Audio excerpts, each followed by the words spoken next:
Next up, we have what's called a method.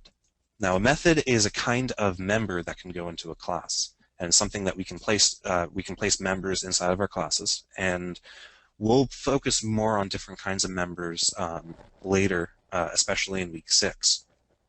But for now, we have the most basic member that we can put in a class called a method, or more specifically, the entry point to our program, but I'll talk about that in a moment.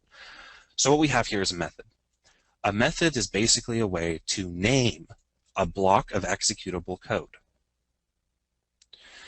Class program in itself is not executable code. It doesn't actually do anything. What we need to do is open up a method or a block of executable code in order to place our logic inside of our program. So you'll notice how I declare my method with this syntax, then I open up a curly brace again, which tells the C# compiler everything within these two curly braces should be attached to what's defined right here, which is a method. And again, methods allow us to express our logic, or our executable logic, to the computer. So you'll notice a couple of keywords that preface this method definition, or the method's identifier. And those are public, static, and void.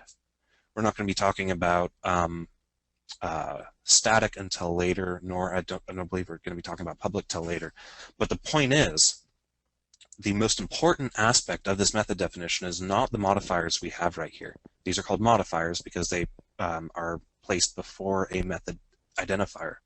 The most important thing is what this method is. This is a special method, and it's a special method because it is known to the C# language itself.